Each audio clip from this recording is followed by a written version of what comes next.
Yetta, can I borrow your faith? What do you mean? Well, I need your faith in me right now. Moving forward with the Dekker Team. Moving forward together with the Dekker Team. Welcome to another opportunity where we've created for you free access to over 587 Life's Inside Track episodes, where we share insider tips, making house home, how to grow wealth.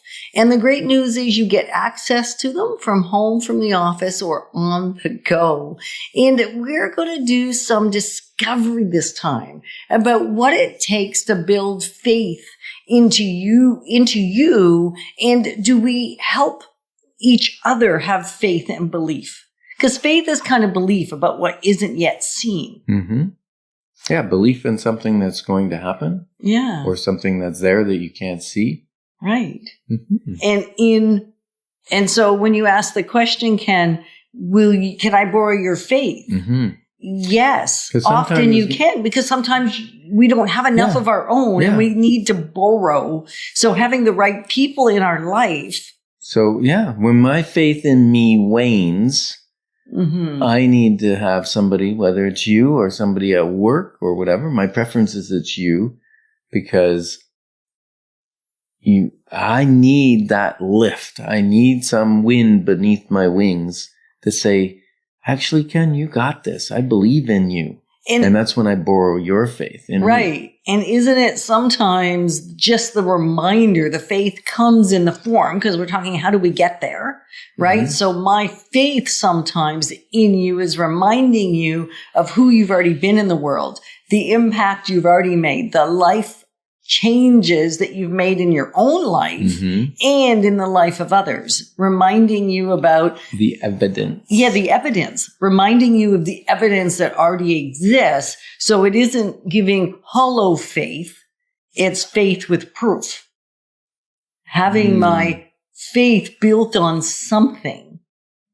And that is the proof and the evidence of where you've already been or who you are. And sometimes I look at the evidence of when I messed up, and I can get stuck in that rut of thinking about, I messed up with that person, or I broke that relationship, or I didn't show up the way I said I was going to show up, or when I said I was going to show up, or whatever the case may be.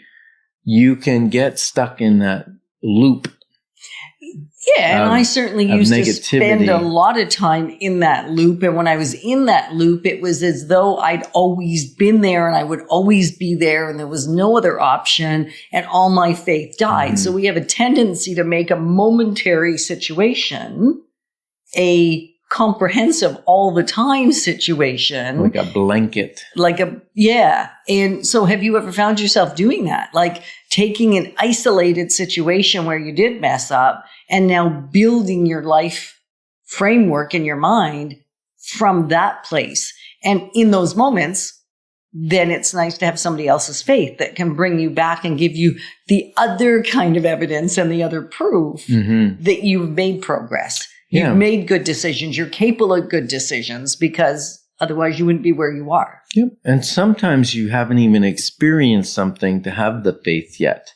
Like driving a car. If you've never driven a car and somebody says, I believe in you, I think you can do it, I'm going to sit with you, I'm going to risk my life and be in the car with you while you learn to drive because I believe in you. That's when you're borrowing someone else's faith and also their expertise, because they have experience in it. Do you know what I mean? Yeah, I do. Okay. I'm listening. I'm just trying to see where you're going with it, because I think, to me, you believe in the person, that they have the ability, that they're not going to harm you, that they have the ability to go and learn the skill. They're going to not move too fast. They're going to move at the pace that makes sense. So you have a belief and a faith in who they be, even if they've never been down that road before. Right. And so there's a cycle. The cycle is your belief structure. It's very difficult to act outside of your belief structure to start with. And I'm going to say it's difficult to act outside your belief structure, and we've all done it. And belief is faith. It's the same thing. It's very similar. Yeah. And we've all done it, but here's where the rubber kind of meets the road, since we're talking about driving analogies. it is difficult to have sustained action that is in opposition to your faith or your belief. Yeah. You may get away with doing it once.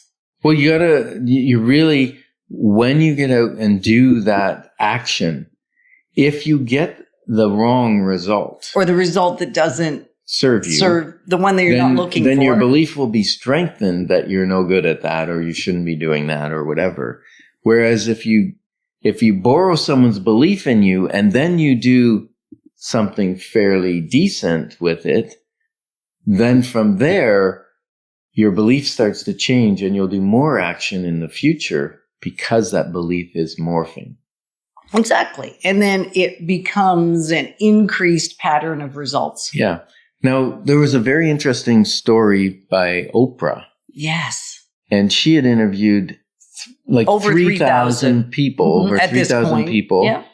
And those people would be ranging from presidents to probably generals to people with PhDs to a house person, a housewife or a house man that had made a difference for their kid or whatever, a janitor that got an award for having the cleanest school. And teachers and like every profession across the board. Yeah, right? From a highly academic to a lower academic, from a service-oriented, there were nurses, there were like every spectrum across the board, bankers, financial people. And at the end of every single interview, you know what those people asked her? Regardless of who they were. Yeah, regardless of their position in life. Their education, their rank, yep. It was, did I do okay? Did I make an impact? Did I make a difference? Was the answers to your questions good? Are they good enough? Am I good enough is really what they're saying. Was I good enough to be on the Oprah show? And did I do what I was here to do? Right? That means people need encouragement. They need the faith from others to encourage them to go, you are enough. You are good enough. Yeah, and these are people that came there to give something to others. It wasn't so much like they were saying, am I all wonderful and should I be proud of myself? They were more saying, did I do okay for the people that are listening? Did I do what I was here to do? Right. And so it's really interesting that even when your service is outside of yourself, it still comes back to, at least over 3,000 times when Oprah interviewed these people, it still came back to, did I get it? Did I do what I was supposed to do for everybody? Interesting. Very, very interesting. And so when you're setting your goals for the coming year, it's important that maybe they stretch you, right? Yeah. But not stress you. So there should be a little bit of concern that it's going to be difficult to reach. A little bit scary. A little bit scary, but not enough fear and anxiety that puts you into paralysis. But a little bit tells you that your goal's big enough. Right, because too small a goal ain't going to take you too far anyway. And the great thing is we don't have to do it alone. We can borrow each other's belief and faith when it wanes. Because the scarier the goal, the more my belief and faith is going to wane. Yeah, exactly. And Yetta says, let the pressure valve of stress off, and you'll be amazed at what you'll create. Thanks for the privilege of journeying along with us, because we're passionate about all of us being positioned for generational legacy. Moving forward with the Dekker Team. Moving